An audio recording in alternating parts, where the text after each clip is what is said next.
guys, welcome back to my channel.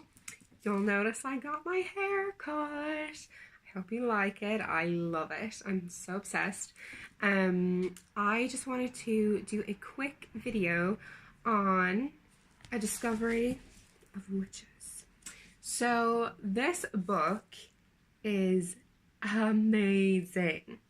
I never knew how into sci-fi and fantasy I was until I read this book.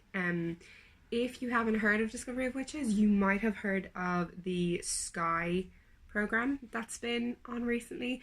So it was like a Sky program with Teresa Palmer, and she plays Diana, who's the main girl in it. It says on the front now a major Sky production. It's not a film, it's a series. But I watched the series and I was like, oh, I don't know if I'm gonna like this. My mom kind of talked me into it and was like, watch it, you'll love it. So I watched it and I was obsessed. And then I was so obsessed that I had to read the book and find out more. I just wanted to know more about the characters. I just wanted to find out what happened next. So yeah, I read this first one. It took me a while, not gonna lie. It is quite a thick book, but it did take me longer than it usually would just because I was sick. I had my wisdom teeth out, blah, blah, blah, blah, blah. It seems to be my excuse for everything these days is I had my wisdom teeth out.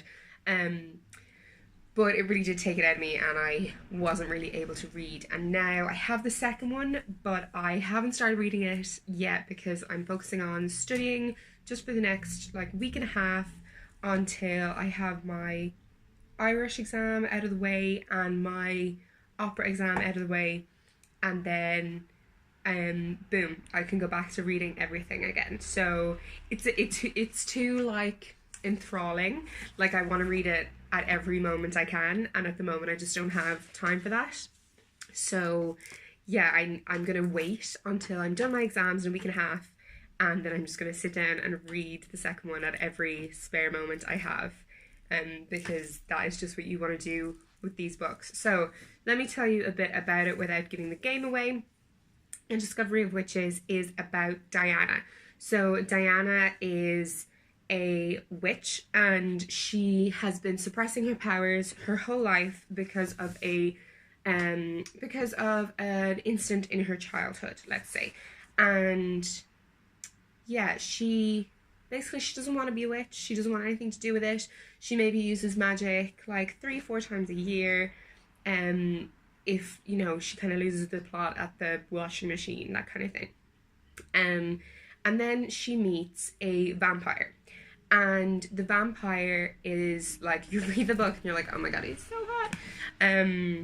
Obviously, it's, if you're into witches, vampires, etc., it's brilliant. It's really well written.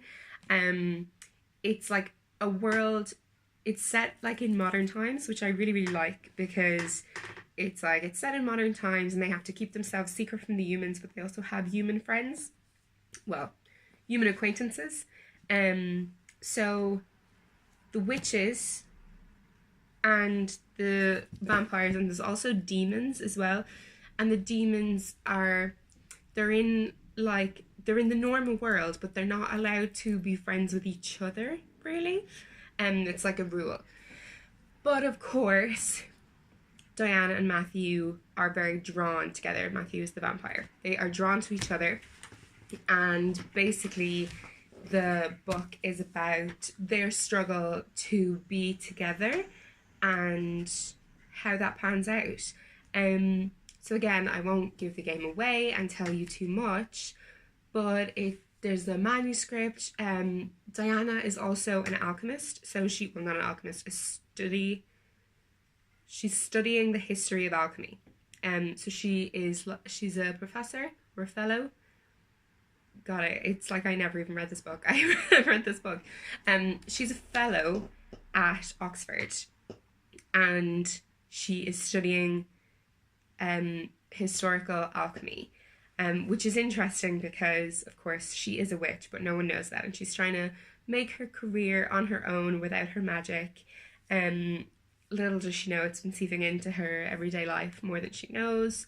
And yeah, so it all entails, and it's really interesting. It's such a page turner. If you're like me and you do believe that there is some sort of magic out there, you will love it. I love anything to do with witches, and I always have. I've just found it fascinating, from like Sabrina the Teenage Witch when I was younger, to this kind of thing now. I absolutely love it, and I would highly recommend, even if you like kind of Game of Thrones, if you read Twilight in your teens like me. I wasn't like a Twihard fan, but I read them. I read them and I loved them. Didn't watch the movies. Well, watched the first couple of movies, thought they were crap, and then moved on. But I loved the books. So yeah, if you're into witches, vampires, etc., these are really, really well written, and I loved it. There's a couple of times where I'm like, ooh, girl, you used that word twice on one page. That was lazy description. But only literally once or twice that did I notice. So yeah, I don't think I have anything else to say, other than I would probably rate this like 9 out of 10. Like, I really love it. I think like I might even read it again. I love it that much. But I can't wait to read the second one, which is called Shadow of Night. I'm excited. I'm excited to find out what happens. The second one, I don't know, I can't tell you that because that'll give the game away. But anyway, I can't wait to read the second one. And I will, of course, do another video. So I hope you've enjoyed watching. It's called A Discovery of Witches by Deborah Harkness. And it's awesome.